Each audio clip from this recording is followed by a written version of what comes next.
Forward TV. The world is thinking. I actually was not in Yemen when it was hit. I was on an airplane coming back from the States and didn't know about it until I landed in Sana'a at about midnight that night with my deputy meeting me at the airplane, which he had never, ever done, so I knew that there was something horrible. And by 3 o'clock in the morning, I was on a plane going down to Aden, and at first light was out at the ship. And I remember rounding a corner and seeing, I'm from a naval family, and seeing the ship just tilting very precariously in the water and going out there immediately. And irony is that the captain of the ship is a personal friend of mine, just one of those odd coincidences in history. Our response was overwhelming. As well it should have been. It was not necessarily as coordinated as it should have been.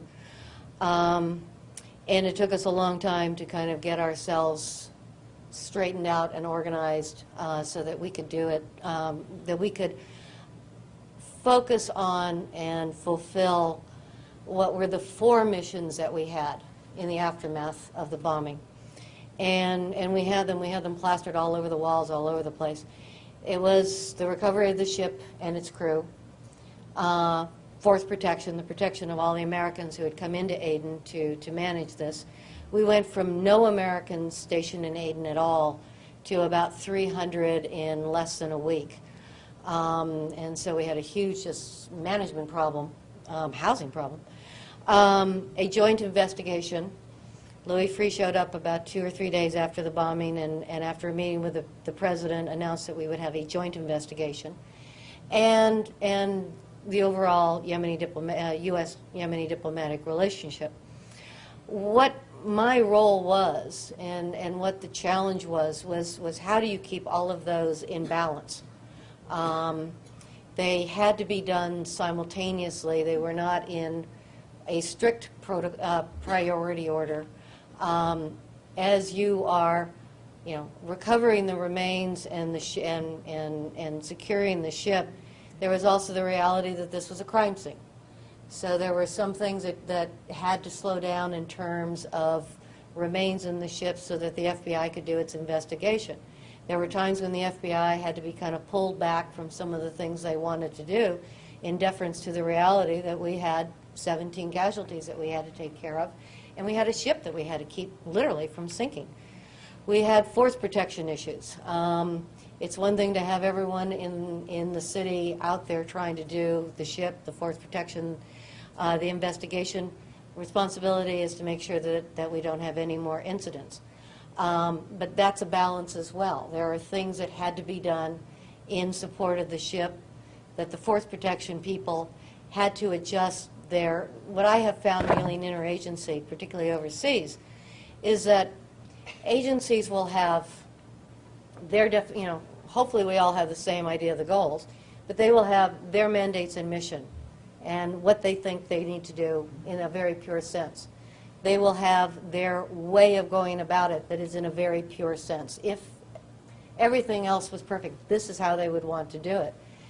The challenge is sometimes you can't do it your ideal way. What you have to do is figure out another way to do it.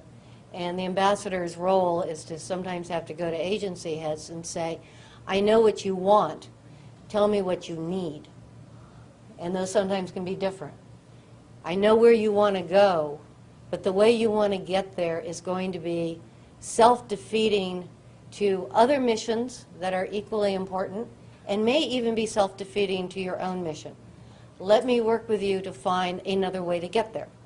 It's a little bit like, finding out that there's a roadblock. You don't just not go and you don't just go through the roadblock. You back up and you try to find an alternate route. The important thing is, can we figure out how to get to where we want to go so that everyone is able to fulfill all of their missions the best they can in a way that doesn't damage everyone else. At the end of the day, if one of the more devastating things I've ever seen is the ship on the verge of sinking, was probably standing there and watching the Cole pull out of the harbor. Righted up. It wasn't on its own steam. There was several large tugboats, but we had done it in such a way that the boats pulling the Cole were so far ahead in terms of the rope lines and everything that the Cole looked like it was leaving on its own steam. And I don't think there was a dry eye anywhere in the harbor. We were able to recover all the remains. We did not lose a single wounded sailor. Every single one of the wounded sailors got the medical attention they needed, the time they needed it, and we did not lose a single one of them.